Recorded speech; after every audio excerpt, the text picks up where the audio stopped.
ವೇಗವಾಗಿ ಸತ್ಯವೇದ ಗ್ರಂಥ ತಂದಿರುವವರು ನನ್ನೊಟ್ಟಿಗೆ ಯೆಶಾಯನು ಬರೆದ ಪ್ರವಾದನೆ ಗ್ರಂಥ 60ನೇ ಅಧ್ಯಾಯದ 22ನೇ ವಚನ ನಮ್ಮ ಮೂಲ ವಾಕ್ಯವಾಗಿ ತೆಗೆದುಕೊಂಡಂಥ ವಾಕ್ಯ.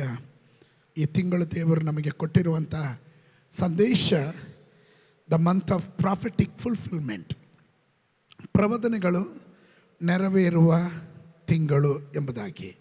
ಯಾವುದೇ ಪ್ರವಾದನೆ ಆದರೂ ನಮ್ಮಲ್ಲಿ ಸಂತೈಸುವಿಕೆ ಇರುತ್ತೆ, ಪ್ರೋತ್ಸಾಹ ಮಾಡುತ್ತೆ.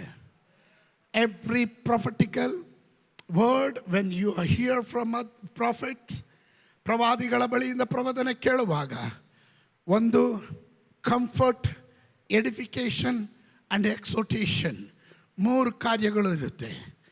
ಅದಕ್ಕೆ ಬದಲಾಗಿ ನೀನು ಹೋಗ್ತೀಯ, ಆಕ್ಸಿಡೆಂಟ್ ಆಗುತ್ತೆ, ನಾನು ಶವಪೆಟ್ಟಿಗೆ ನೋಡ್ತಾ ಇದ್ದೀನಿ, ಅಯ್ಯೋ ಮೂಗಲ್ಲಿ ಹತ್ತಿ ಇಟ್ಟಿರೋದು ನೋಡ್ತಾ ಇದ್ದೀನಿ, ಇದೆಲ್ಲ ಪ್ರವಾದನೆ. ನೋಡ್ರಿ, ಸೋದರ ಹೇಳ್ತಾ ಇಲ್ಲ. ಹಂಗೆ ಯಾರಾದರೂ ಪ್ರವಾದನೆ ಹೇಳಿ ಬಂದರೆ ಫಸ್ಟ್ ಅವ್ರ ತಲೆ ಮೇಲೆ ನೀವೇ ಕೈ ಇಟ್ಟು ಪ್ರವಾದನೆ ಮಾಡಿಬಿಡ್ರಿ, ಹೋಗಿ ಯೇಸುವಿನ ನಾಮದಲ್ಲಿ ಅಂತ. ಸಾಂತ್ವನ ಹೇಳುತ್ತೆ, ನಮ್ಮನ್ನು ಪ್ರೋತ್ಸಾಹ ಮಾಡುತ್ತೆ. ಕೆಲವೊಮ್ಮೆ ಕೆಲವರು ಪ್ರವಾದನೆ ಕೇಳಿದ್ರೆ ಇರೋ ಆತ್ಮಿಕತೆನ ಹಾಳಾಗೋಗ್ಬಿಡುತ್ತೆ. ಚೆನ್ನಾಗಿ ಹೋದ್ರಲ್ರಿ, ಈಗ ಚರ್ಚಿಗೆ ಒಳ್ಳೇದಾಗಲಿ ಅಂತ ತಾನೇ ಹೋದ್ರೆ, ಅಯ್ಯೋ ಏನು ಹೇಳೋದ, ಹೋದೆ ಅಲ್ಲಿ ಯಾರೋ ಒಂದು ಪಾಸ್ಟ್ರು ಬಂದಿದ್ರು, ಅವ್ರು ಏನೋ ಪ್ರವಾದನೆ ಹೇಳಿದ್ರು, ಅದು ಕೇಳಿದಾಗಿಂದ ಮನಸ್ಸೇ ಸರಿ ಇಲ್ಲ, ಗಲಿಬಿಲಿ ಆಗಿಬಿಟ್ಟಿದೆ, ಗೊಂದಲ ಆಗಿಬಿಟ್ಟಿದೆ. ನೋಡ್ರಿ, ನಾನು ನಿಮಗೆ ಭರವಸೆ ಕೊಡ್ತೀನಿ, ಯಾವ ಪ್ರವಾದನೆಯು ನಿಮ್ಮನ್ನು ಗಲಿಬಿಲಿ ಮಾಡಲ್ಲ. Holy spirit is not the confusion spirit. Holy spirit is conviction spirit. ಅದು ಪ್ರವಾದಿಯನ್ನು ತುಚ್ಛೀಕರಿಸಂಗಿಲ್ಲ. ಆಮೇಲೆ ಮುಂದಕ್ಕೆ ಹೋಗ್ತೇನೆ. ಈ ಪ್ರವಾದನೆ ನೆರವೇರೋದು ಹೇಗೆ? ಒಂದು, ನಾನಿದು ಮೊದಲನೇ ಸರ್ವಿಸಲ್ಲಿ ಹೇಳದೇ ಇರುವಂಥ ವಾಕ್ಯಗಳು ಈಗ 2ನೇ ಸರ್ವಿಸಲ್ಲಿ ಹೇಳ್ತೀನಿ. ಪ್ರವಾದನೆ ನೆರವೇರಿಕೆಯನ್ನು ಯಾವ ರೀತಿಯಲ್ಲಿ ವೇಗದಲ್ಲಿ ತರಲಿಕ್ಕೆ ಸಾಧ್ಯ? ಯೆಶಾಯನು ಬರೆದ ಪ್ರವಾದನೆ ಗ್ರಂಥ 60:22ರಲ್ಲಿ ಚಿಕ್ಕವನಿಂದ ಒಂದು ಕುಲವಾಗುವುದು, ಅಲ್ಪನಿಂದ ಬಲವಾದ ಜನಾಂಗವಾಗುವುದು, ಯೆಹೋವನೆಂಬ ನಾನು ಕ್ಲುಪ್ತ ಕಾಲದಲ್ಲಿ ಇದನ್ನು ಬಲು ಬೇಗನೆ ಉಂಟು ಮಾಡುವೆನು. ಬಲು ಬೇಗನೆ ಅಂದರೆ ಆಕ್ಸಿಲೇಟರ್. ಗಾಡಿ ಓಡಿಸೋರಿಗೆ ಎಲ್ರಿಗೂ ಗೊತ್ತು ಆಕ್ಸಿಲೇಟರ್ ಅಂದರೆ ಏನು ಅಂತ. ಈ ಆಕ್ಸಿಲೇಟರ್ ಕೊಟ್ರೇನೆ ಇದು ಗಾಡಿ ಮುಂದೆ ಹೋಗೋದು. ಸ್ತೋತ್ರ. ಆಮೇಲೆ ನಾನು ಕೆಲವೊಮ್ಮೆ ಏರ್ಪೋರ್ಟ್ಗೆ ಹೋಗ್ಬೇಕಾದ್ರೆ ನಮ್ಮ ಅಶೋಕ ನಿಯಮ ಪಾಲಿಸ್ತಾ ಇರ್ತಾನೆ. 80 ಜಾಸ್ತಿ ಹೋಗಂಗಿಲ್ಲ ಸ್ಪೀಡು. ಸ್ತೋತ್ರ. ಫೈನ್ ಹಾಕ್ತಾರೆ ಅಂತ ಹೋಗ್ತಾ ಇರ್ತಾನೆ. ನಾನು ಹೇಳ್ದಲ್ಲಿ, ಇಲ್ಲಿ ಫೈನ್ ಹಾಕಿದ್ರೂ ಪರವಾಗಿಲ್ಲ, ಫ್ಲೈಟ್ ಮಿಸ್ ಆಗಬಾರ್ದು, ತುಳಿಯೋ ಅಂತೀನಿ. ಅಂದರೆ ಅರ್ಥ ಸ್ವಲ್ಪ ಫಾಸ್ಟಾಗಿ ಹೋಗು ಅಂತ. ಇದು ತುಳಿದಷ್ಟು ಸ್ಪೀಡ್ ಹೋಗುತ್ತೆ. ಆಮೇಲೆ ನಿಮ್ಮ ಪ್ರವಾದನೆಗಳು ನೆರವೇರಬೇಕಾದ್ರೆ ಅದನ್ನು ವೇಗ ಯಾವ ರೀತಿಯಲ್ಲಿ ನೀವು ವರ್ಧಿಸಬಹುದು, ನಿಮ್ಮ ಮೂಲಕ ಅದು ನಡೆಯುತ್ತೆ. ಹಲ್ಲೆಲೂಯಾ, ನಡೆಯುತ್ತೆ. ಪಕ್ಕದಲ್ಲಿರೋರಿಗೆ ನಡೆಯುತ್ತೆ. ಹಲ್ಲೆಲೂಯಾ. ಡಿಲೇ ಆಗೋದಿಲ್ಲ. ದೇವರು ಡಿಲೇ ಮಾಡೋದು ಇಲ್ಲ, ತಡ ಆಗೋದು ಇಲ್ಲ. ಅದು ದೇವರು ತಳ್ಳಿ ಬಿಡೋದು ಇಲ್ಲ. ದೇವರು ನೆರವೇರಿಸ್ತಾನೆ. ಅದು ಯಾವಾಗ ನೆರವೇರಿಸ್ತಾನೆ? ಬಹು ಬೇಗನೆ. ಯಾರಾದ್ರೂ ಹೇಳ್ರಿ, ಕ್ಲುಪ್ತ ಕಾಲದಲ್ಲಿ ಬಹು ಬೇಗನೆ ನೆರವೇರುತ್ತೆ. ಹಾಗಾದರೆ ಈ ತಿಂಗಳಿಗೆ ನಾವು ಪ್ರವೇಶ ಮಾಡಿರೋದು, ಈ ತಿಂಗಳಲ್ಲಿ ದೇವರು ಕೆಲ ವಾಗ್ದಾನಗಳನ್ನು ಬಹು ಸ್ಪೀಡಪ್ ಮಾಡ್ತಾ ಇದ್ದಾನೆ, ವೇಗ ಹೆಚ್ಚಿಸಕ್ಕೆ ಹೋಗ್ತಾ ಇದ್ದಾನೆ. ಎಲ್ಲೆಲ್ಲೋ ಮರೆಯಾಗಿರುವ ವಾಗ್ದಾನಗಳು, ನೀನು ಮರ್ತೋಗಿರುವ ವಾಗ್ದಾನಗಳು, ಅಲ್ಲಲ್ಲಿ ಗುಪ್ತವಾಗಿ ಅಡಕವಾಗಿ ಎಲ್ಲೋ ಬಚ್ಚಿಟ್ಟಿರೋಂಥದ್ದು, ನಿನಗೆ ಗೊತ್ತಿಲ್ಲದಂತೆ ಬೆಳಕಿಗೆ ಬರುವ ತಿಂಗಳಾಗಿದೆ ಈ ತಿಂಗಳು. ಆದ್ದರಿಂದ ಇದು ಸೀಸನ್, ಇದು ಕ್ಲುಪ್ತ ಕಾಲ, ಇದು appointed time. Come on, somebody shout appointed time. ಕ್ಲುಪ್ತ ಕಾಲ.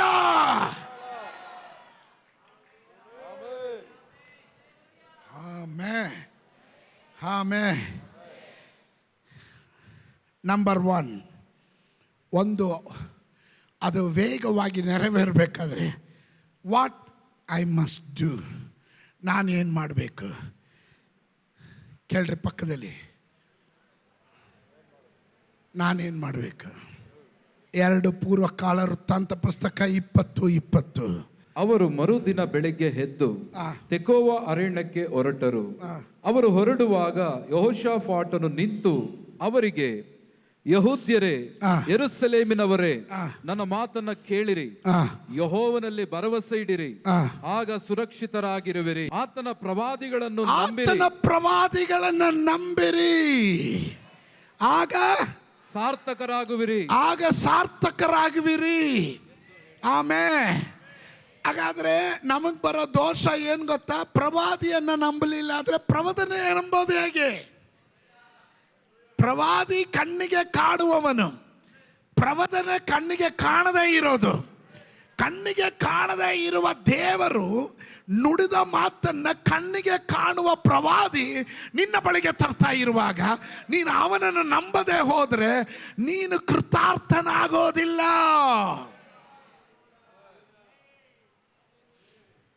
ಫಸ್ಟ್ ಕ್ರೈಟೀರಿಯಾ, ಮೊದಲನೇ ವಿದ್ಯಾರ್ಹತೆ, ಪ್ರವಾದಿಗಳನ್ನು ನಂಬಬೇಕು.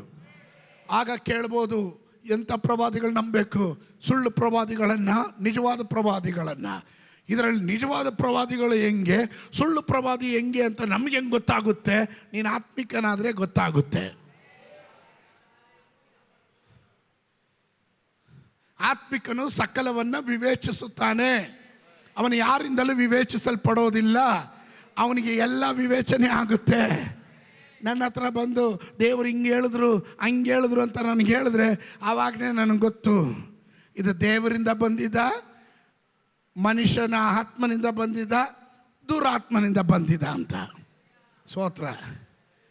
ಪೌಲನು ಒಂದು ಸಾರಿ, ನೀವು ಅಪೊಸ್ತಲ ಕೃತ್ಯಗಳು 16ನೇ ಅಧ್ಯಾಯ ಓದಿದ್ರೆ, ಪೌಲನ ಸೇವೆ ಮಾಡಬೇಕಾದ್ರೆ ಒಂದು ಗಾರ್ತಿ ಡೈಲಿ ಅವನು ಸೇವೆ ಮಾಡೋ ಜಾಗಕ್ಕೆಲ್ಲ ಹೋಗ್ಬಿಟ್ಟು, ಇವನು ದೇವದಾಸನು, ಪರಾತ್ಪರನಾದ ದೇವರ ದಾಸನು, ಹೊಗಳದೇ ಹೊಗಳು.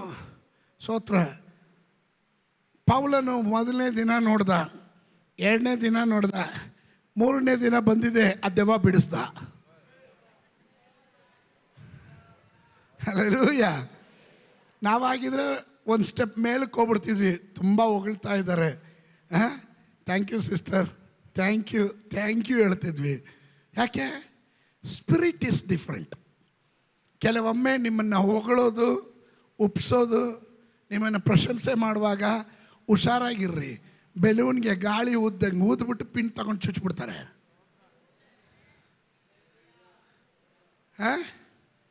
ಯಾರಾದರೂ ಈ ಹೊಗಳು ಭಟ್ರು ಅಂತಾರೆ. ಅವಾಗ ಆ ಕಾಲದಲ್ಲಿ ರಾಜನ ಅರಮನೆಗಳಲ್ಲಿ ರಾಜನನ್ನು ಹೊಗಳಕ್ಕಂತಲೇ ಹೊಗಳು ಭಟ್ರನ್ನ ಇಟ್ಕೊಂಡಿರ್ತಾರೆ.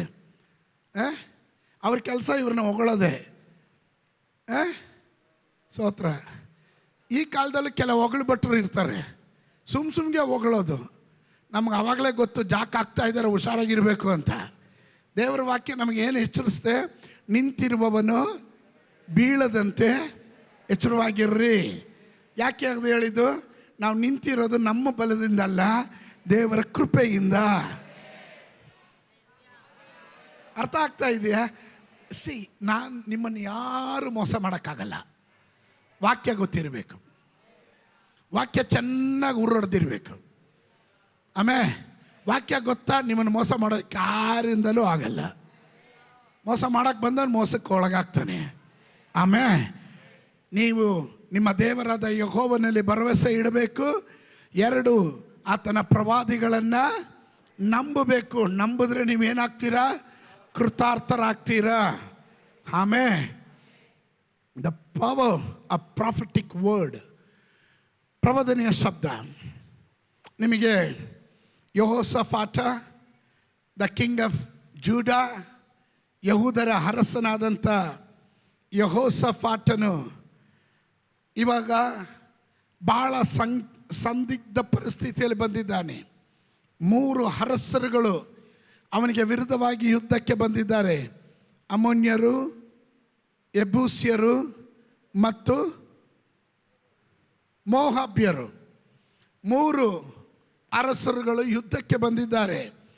ಆ ಸಂದರ್ಭದಲ್ಲಿ ಇವನಿಗೆ ಅನ್ಸರ್ಟನಿಟಿ, ನಿಶ್ಚಿತತೆ ಇಲ್ಲ. ಏನು ಮಾಡಬೇಕು, ಯುದ್ಧಕ್ಕೆ ಹೋಗಕ್ಕಂತೂ 3 ದಿಕ್ಕಿನಿಂದ 3 ಬಂದಿದ್ದಾರೆ. ಒಂದು ದಿಕ್ಕಿಂದ ಅಂದರೆ ಓಕೆ, ಅನ್ಸರ್ಟನಿಟಿ ಇರಬೇಕಾದ್ರೆ ಇವನನ್ನು ನಿರಾಶೆಗೆ ಒಳಪಡಿಸುವ ಸನ್ನಿವೇಶ ಇತ್ತು. ಆದರೆ ಆ ಸಂದರ್ಭದಲ್ಲಿ ಸತ್ಯವೇದ ಗ್ರಂಥ ಹೇಳುತ್ತೆ, ಪ್ರವಾದನೆಯ ವಾಕ್ಯ ಅವನಿಗೆ ಶಕ್ತಿಯನ್ನು ತುಂಬಿತು. ಹಲ್ಲೆಲೂಯಾ. ಅವನ ಪ್ರವಾದನೆ ಶಬ್ದ ಕೇಳಿದಾಗ ಅವನ ನಂಬಿಕೆ ಜಯದ ಕಡೆ ಅವನನ್ನು ನಡೆಸಲಿಕ್ಕೆ ಸಾಧ್ಯವಾಯಿತು. ಅದು ಅವನ ಸ್ವಂತ ಜಯ ಅಲ್ಲ, ಸ್ವಂತ ಬಲದಿಂದ ಆಗಿದ್ದಲ್ಲ, ಅದು ದೇವರ ಪ್ರವಾದನೆಯಿಂದ ದೊರಕಿದ್ದು. ಅರ್ಥ ಮಾಡ್ಕೊಳ್ರಿ. ಸತ್ಯವೇದ ಗ್ರಂಥದಲ್ಲಿ ನಾನು ಅದನ್ನು ಪ್ರೂವ್ ಮಾಡ್ತೀನಿ. ಆ ಸತ್ಯವೇದ ಗ್ರಂಥ ತಂದಿರುವವರು 2 ಪೂರ್ವಕಾಲ ವೃತ್ತಾಂತ ಪುಸ್ತಕ 20ನೇ ಅಧ್ಯಾಯ 12ನೇ ವಾಕ್ಯದಿಂದ ಆಗ ಆ ಸಮೂಹದೊಳಗೆ ಆಸಾಫನ ವಂಶದವನಾದ ಲೇವಿಯನು. ಆಸಾಫನ್ ಯಾರು? ಹಾಡುಗಾರನು, ಕಾಯರ್ ಲೀಡರ್. ಕೋರಹ ಪುತ್ರರು ಯಾರು? ಹಾಡುಗಾರರು. ಆಸಾಫನು ಪ್ರಧಾನ ಗಾಯಕರಲ್ಲಿ ಯಾರು ಬಂದಿದ್ದು? ಆಸಾಫನ ವಂಶದವರು. ಲೇವಿ ಅಂದರೆ ಆರಾಧನೆ ಮಾಡಿ ಪ್ರಮೋಷನ್ ಸಿಕ್ಕಿದವರು. ನಿಮಗೆ ಅರ್ಥ ಆಗಲಿಲ್ಲ. ಯಾರು ಆರಾಧನೆ ಮಾಡ್ತಾರೋ ಅವರಿಗೆ ಪ್ರಮೋಷನ್ ಇರುವಂಥದ್ದಾಗಿದೆ. ಅದು ನಂಬೋರು ಮಾತ್ರ ಆಮೇಲೆ ಹೇಳ್ರಿ. ಸೂತ್ರದಲ್ಲಿ ಬಂದು ಕುತ್ಕೊಂಡು ಹೋಗೋನಿಗಲ್ಲ ಬಿಡುಗಡೆ ಆಗೋದು, ಸ್ತೋತ್ರ ಹೇಳುವವನಿಗೆ ಬಿಡುಗಡೆ ಆಗೋದು.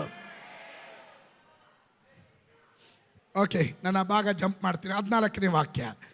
ಆಗ ಆ ಸಮೂಹದೊಳಗೆ ಆಸಾಫನ ವಂಶದವನಾದ ಲೇವಿಯನು, ಮತನ್ಯನಿಗೆ ಹುಟ್ಟಿದ ಯೆಗೀಯೇಲನ ಮರಿಮಗನು, ಬೆನಾಯನ ಮೊಮ್ಮಗನು, ಜಕ್ಕರೆಯನ ಮಗನೂ ಆದ. ಎಷ್ಟು ತಲೆಮಾರಿನ ಹೆಸರು ಹೇಳಿದ್ದಾರೆ. ಪಾಪಿಗಳ ಹೆಸರು ಎಲ್ಲಾದರೂ ಈ ಥರ ಹೇಳ್ತಾರಾ?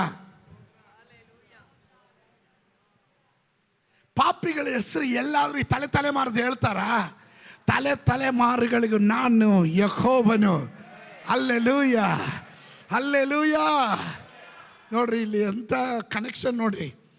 ಆಸಾಫನ ವಂಶದವನಾದ ಲೇವಿಯನು, ಮತನ್ಯನಿಗೆ ಹುಟ್ಟಿದ ಯೆಗೀಯೇಲನ ಮರಿಮಗ ಅವನು, ಬೆನಾಯನ ಮೊಮ್ಮಗ, ಜಕ್ಕರೇನ ಮಗನು ಆದ ಯಹಜಿಯೇಲನ ಮೇಲೆ ಯೆಹೋವನ ಆತ್ಮ ಬಂದಿತ್ತು. ಅವನ ಎಲ್ಲ ಯೆಹೂದ್ಯರೇ, ಯೆರೂಸಲೇಮಿನವರೇ, ಅರಸನಾದ ಯೆಹೋಷಾಫಾಟನೇ, ಯೆಹೋವನು ಹೇಳುವುದನ್ನು ಕೇಳ್ರಿ. ಅಂದರೆ ಪ್ರವಾದನೆ ನುಡಿತಾ ಇದ್ದಾನೆ. ಈ ಮಹಾ ಸಮೂಹದ ನಿಮಿತ್ತವಾಗಿ ಕಳವಳಗೊಳ್ಳಬೇಡ್ರಿ, ಹೆದರಬೇಡ್ರಿ. ಯುದ್ಧವು ನಿಮ್ಮದಲ್ಲ, ದೇವರದೇ. ನಾಳೆ ಬೆಳಿಗ್ಗೆ ಅವರಿಗೆ ವಿರುದ್ಧವಾಗಿ ಹೊರಡ್ರಿ. ಈಗ ಅವರು ಅಚ್ಚಿ ಘಟ್ಟದ ಮಾರ್ಗವಾಗಿ ಬರ್ತಾರೆ. ಯೋರೋವೇಲ್ ಅರಣ್ಯದ ಮುಂದಿರುವ ಕಣಿವೆಯ ತುದಿಯಲ್ಲಿ ಅವರನ್ನು ಸಂಧಿಸುವಿರಿ. ಈ ಸಾರಿ ನೀವು ಯುದ್ಧ ಮಾಡೋ ಅವಶ್ಯವಿಲ್ಲ. ಯೆಹೂದ್ಯರೇ, ಯೆರೂಸಲೇಮಿನವರೇ, ಸುಮ್ಮನೆ ನಿಂತ್ಕೊಂಡು ಯೆಹೋವನು ನಿಮಗೋಸ್ಕರ ನಡೆಸುವ ರಕ್ಷಣಾ ಕಾರ್ಯವನ್ನು ನೋಡ್ರಿ. ಹೆದರಬೇಡ್ರಿ, ಕಳವಳಗೊಳ್ಳಬೇಡ್ರಿ. ನಾಳೆ ಅವರ ಎದುರಿಗೆ ಹೊರಡ್ರಿ. ಯೆಹೋವನು ನಿಮ್ಮ ಸಂಗಡ ಇರುವನು ಎಂದು ಹೇಳಿದನು. That is the prophetical word. ಆಮೇಲೆ ಆ ಪ್ರವಾದನೆ ಶಬ್ದ ಕೇಳಿದ ಯೆಹೋಷಾಫಾಟನು ಅದುವರೆಗೂ ಭಯ ಪಡ್ತಾ ಇದ್ದ, ಅದುವರೆಗೂ ಹೆದರ್ತಾ ಇದ್ದ. ಅವನು ಹೇಳ್ದ, ದೇವರೇ, ನಮಗೆ ಇವರ ಮುಂದೆ ಯುದ್ಧ ಮಾಡೋದಕ್ಕೆ ನಮಗೆ ಬಲ ಇಲ್ಲ. ನಮ್ಮ ಕಣ್ಣುಗಳು ನಿನ್ನನ್ನೇ ನೋಡ್ತಾ ಇದೆ. ಇವರಿಗೆ ವಿರುದ್ಧ ಯುದ್ಧ ಮಾಡೋಕ್ಕಾಗಲ್ಲ ಅಂತ ಹೇಳಿದವನು ಈಗ ಅವನ ಒಳಗಡೆ ಧೈರ್ಯ ಬಂತು. ಇವತ್ತು ಯೇಸುವಿನ ನಾಮದಲ್ಲಿ ಅದೇ ಆಲೋಚನೆ ನಾನು ನಿಮಗೆ ಹೇಳ್ತಾ ಇದ್ದೇನೆ. ನಿಮಗೆ ವಿರುದ್ಧವಾಗಿ ತಲೆ ಎತ್ತುವ ಶತ್ರುಗಳು ಎಷ್ಟೇ ಪ್ರಾಬಲ್ಯವುಳ್ಳವರಾದರೂ ಪ್ರವಾದನೆ ಶಬ್ದ ಕೇಳುವಾಗ ಆ ಶಬ್ದ ನಿನ್ನ ಒಳಗಡೆ ಧೈರ್ಯ ತರುತ್ತೆ, ಬಲ ತರುತ್ತೆ, ಮುಂದೆ ನುಗ್ಗುವ ಬಲ ನಿನಗೆ ದೇವರು ಕೊಡ್ತಾನೆ. ಹೆದರಬೇಡ್ರಿ, ಕಳವಳಗೊಳ್ಳಬೇಡ್ರಿ. ಯುದ್ಧವು ನಿಮ್ಮದಲ್ಲ, ಯುದ್ಧವು ಯೆಹೋವನದೇ. There is a power in the prophetic word. Time to time ಪ್ರವಾದನೆ ಶಬ್ದ ಕೇಳುವಾಗ ಇನ್ನು ಒಳಗಡೆ ಆತ್ಮ ಬೆಂಕಿ ಉರಿತಾ ಇರುತ್ತೆ. Praise God, hallelujah, hallelujah, amen. ನನಗೆ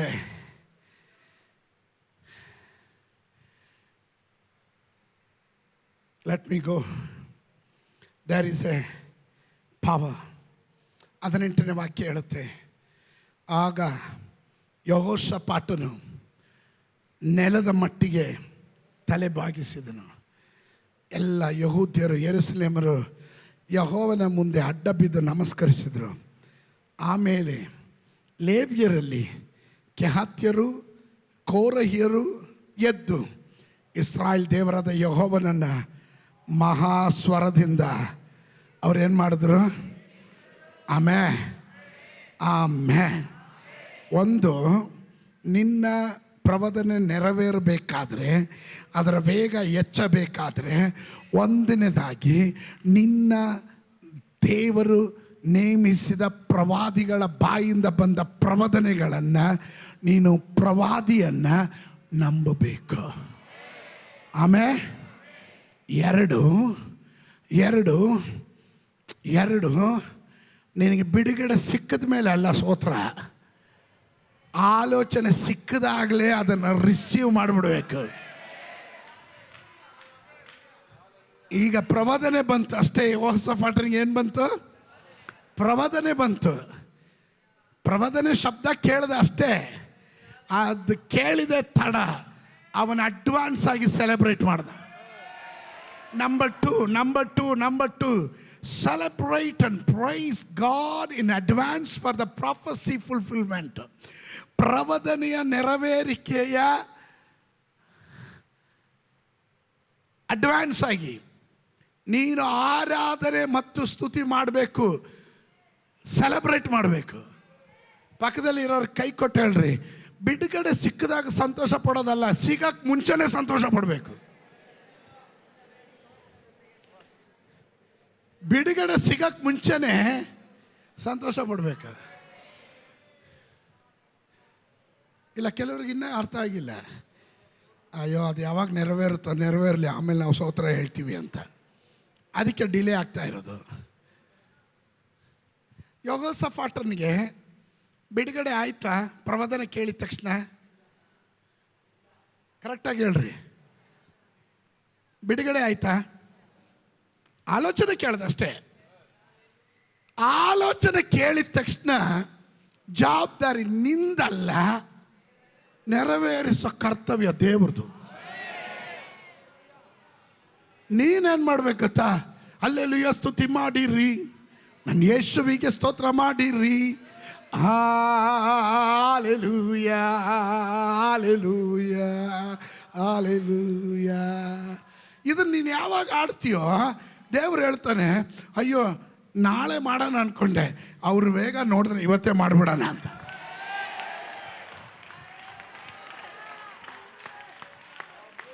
ಕೆಲವರು ಹೇಳೋ ಸ್ತೋತ್ರಕ್ಕೆ ದೇವರು ಆತ್ರವಾಗಿ ಕೆಲಸ ಮಾಡ್ತಾನೆ. ಕೆಲವರು ನಿದ್ದೆ ಮಾಡ್ಕೊಂಡು ದೇವರ ನಿಂತ ಹೆಂಗೆ ನಡೀಲ್ಲ ಅಂದರೆ ಇದು ಪೆಂಡಿಂಗ್ ಇಡಿ ಫೈಲ್ನ ಅಂತಾರೆ ದೇವರು. ವೇಗ ವೃದ್ಧಿ ಮಾಡಬೇಕಾದ್ರೆ, ಪ್ರಾಫಿಟಿಕಲ್ ಫುಲ್ಫಿಲ್ಮೆಂಟ್ನ ವೇಗ ಅಭಿವೃದ್ಧಿ ಆಗಬೇಕಾದ್ರೆ, ನೀನು ಬಿಡುಗಡೆ ಸಿಕ್ಕಿದ ಮೇಲೆ ಅಲ್ಲ ಸ್ತೋತ್ರ ಮಾಡೋದು, ಬಿಡುಗಡೆ ಸಿಗಕ್ಕೆ ಮುಂಚೆನೇ ಸ್ತೋತ್ರ ಹೇಳಬೇಕು. ಹೆಂಗೆ ಸ್ತೋತ್ರ ಹೇಳಬೇಕು ಅಂತ ಹೇಳ್ಕೊಡ್ತೀನಿ. ಹೆಂಗೆ ಸ್ತೋತ್ರ ಹೇಳ್ಬೇಕು? ಬಿಡುಗಡೆ ಸಿಕ್ಕಿದಾಗ ನೀನು ಯಾವ ರೀತಿ ಕುಣಿದು ಕುಪ್ಪಳಿಸ್ತೀಯೋ, ಸಿಗಕ್ಕೆ ಮುಂಚೆನೇ ಆ ಕೆಲಸ ಮಾಡಬೇಕು.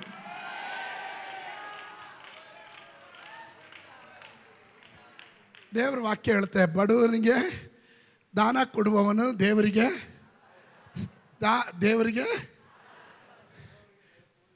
ಬಡವರಿಗೆ ಯಾರಿಗೆ?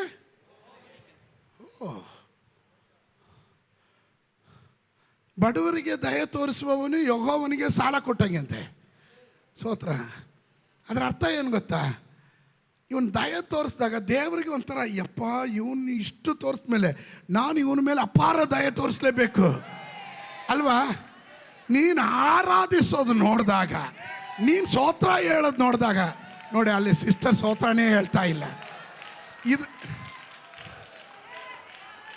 ಪ್ರಸಂಗ ಹೇಳುವಾಗ ಎಲ್ಲೆಲ್ಲ ಮಿಕ್ಕಿ ನೋಡ್ತಾ ಮಕ್ಕಳನ್ನ ಆಟ ಆಡ್ಸ್ಕೊಂಡಿರ್ತವೆ. ಆಮೇಲೆ ಬಂದು, ಪಾಸ್ಟ್ರಿ ಆಲೋಚನೆ ಇದೆ ಆದರೆ ನೆರವೇರ್ತಾನೇ ಇಲ್ಲ, ಏನೋ ಗೊತ್ತಿಲ್ಲ, ಪ್ರಾರ್ಥನೆ ಮಾಡಿ ಪಾಸ್ಟ್ರಿ. ಏನೂ ಇಲ್ಲವ, ವಾಕ್ಯ ಕೇಳು ಸರಿಯಾಗಿ. ಅಡ್ವಾನ್ಸ್ ಆಗಿ ಸ್ತೋತ್ರ ಹೇಳ್ರಿ. ಸಿ, ಪ್ರಾಫಸಿ ಫುಲ್ಫಿಲ್ಮೆಂಟ್ ಯಾವಾಗ ಗೊತ್ತಾಗೋದು? ನೀನು ಹೇಳುವ ಸ್ತೋತ್ರದ ಮೇಲೆ ಅದರ ಸ್ಪೀಡ್ ಜಾಸ್ತಿ ಆಗುತ್ತೆ. ಆಮೇಲೆ ಕಾಲವು ಕ್ಲುಪ್ತವಾಗಿದೆ. You must understand the appointed time. ಆ ಸಮಯ ಕಳೆದ ಮೇಲೆ ನೀವು ಸ್ತೋತ್ರ ಹೇಳೋದಲ್ಲ, ಆ ಸಮಯಕ್ಕೆ ಪ್ರವೇಶ ಮಾಡುವಾಗಲೇ ಅಡ್ವಾನ್ಸ್ ಆಗಿ ಸ್ತೋತ್ರ ಹೇಳೋದನ್ನ ಕಲಿ. ಅಂಥವರಿಗಾಗಿ ನಾನು ದೇವರಿಗೆ ಸ್ತೋತ್ರ ಮಾಡ್ತೇನೆ. ಪ್ರಬೋಧನೆ ಕೇಳುವಾಗಲೇ ಅಡ್ವಾನ್ಸ್ ಆಗಿ ಸ್ತೋತ್ರ ಹೇಳಬೇಕು. ಪ್ರಬೋಧನೆ ಕೇಳೋ ಟೈಮಲ್ಲಿ ನಿದ್ದೆ ಮಾಡಿಬಿಟ್ಟು ಆಮೇಲೆ ಏನೋ ಹೇಳಿದ್ರಲ್ಲ ಪಾಸ್ಟ್ರು, ಏನು ಹೇಳಿದ್ರು? ವಾಕ್ಯ ಕೇಳ್ರಿ. ಯೆಹೋಷಾಫಾಟನು ಪ್ರಬೋಧನೆ ಕೇಳ್ದ, ಅದುವರೆಗೂ ಕಳವಳ, ಅದುವರೆಗೂ ಆತಂಕ, ಅದುವರೆಗೂ ಭಯ. ಎಲ್ಲಿ ಶತ್ರು ಮೂರು ದಿಕ್ಕಿನಿಂದ ನಮ್ಮನ್ನು ಮುತ್ತಿಗೆ ಹಾಕಿ ಕೊಳ್ಳೆ ಹೊಡೆದು ನಾಶ ಮಾಡ್ತಾರೆ ನಾ ಆತಂಕದಲ್ಲಿ ಬದುಕ್ತಾ ಇದ್ದ. ಪ್ರಬೋಧನೆ ಕೇಳಿದ ಮೇಲೆ ಮೋಹಾಬ್ಯರು ಬರ್ತಾರೋ, ಅಗಮ್ಯರು ಬರ್ತಾರೋ, ಪೆರಿಜಿಯರು ಬರ್ತಾರೋ, ಹಿತ್ತಿಯರು ಬರ್ತಾರೋ, ಯಾರೇ ಬರಲಿ ನಾನು ಅಲ್ಲೇ ಸ್ತೋತ್ರ ಹೇಳಿ ಮುಂದೆ ಹೋಗ್ತೇನೆ. ಕಾರಣ ಯುದ್ಧ ಯೆಹೋವನಿಗುಳ್ಳದು.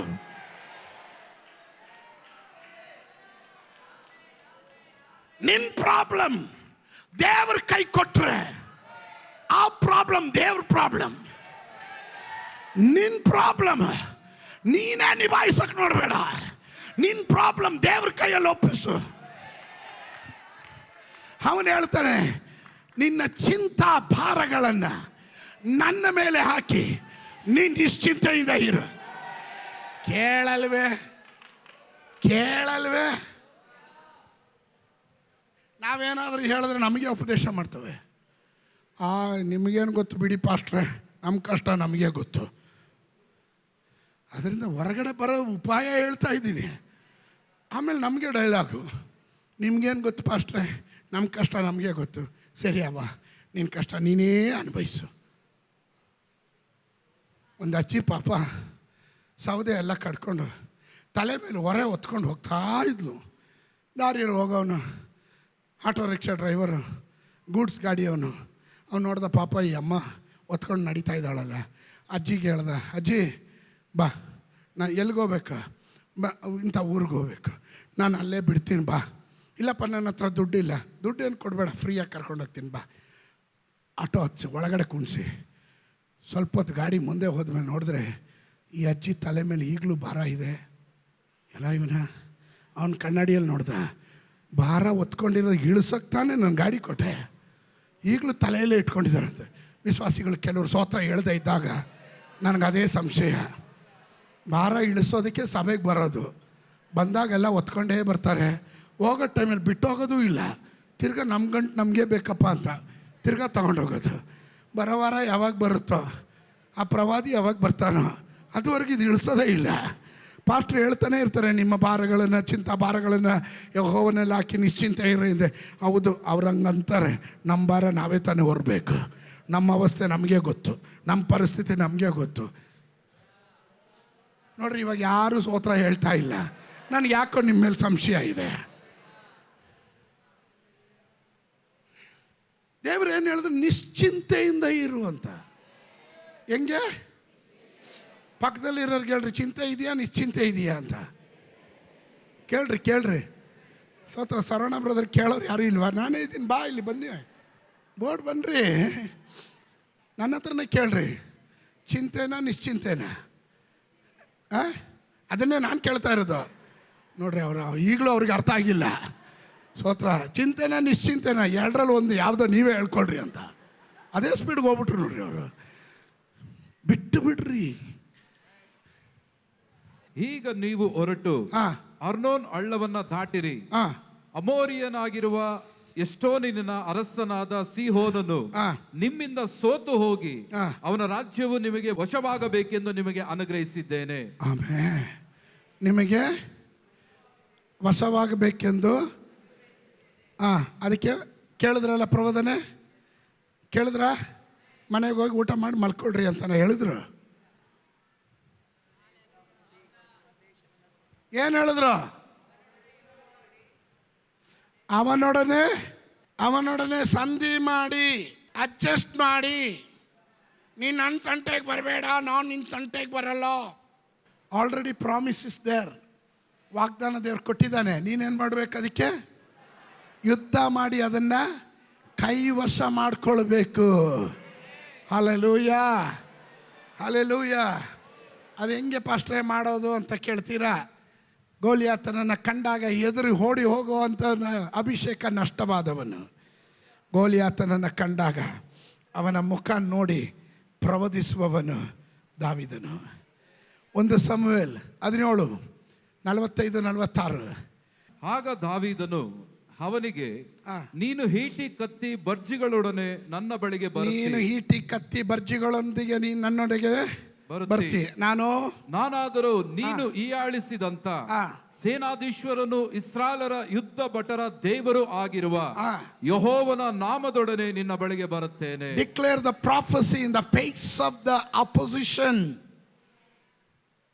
ನಿನ್ನ ಶತ್ರು ಕೇಳತಕ್ಕಂತೆ ಅವನ ಮುಖಕ್ಕೆದುರಾಗಿ ನಿಂತು, ನಾನು ಬರ್ತಾ ಇರೋದು ಈಟಿ ಬರ್ಜಿ ಕತ್ತಿಯೊಂದಿಗೆ ಅಲ್ಲ, ನೀನು ಈ ಆಳಿಸಿದ ಯೆಹೋವನ ನಾಮದಲ್ಲಿ ನಿನ್ನ ಮುಂದೆ ಯುದ್ಧಕ್ಕೆ ಬರ್ತಾ ಇದ್ದೇನೆ. ಅದು ಡಿಕ್ಲರೇಷನ್.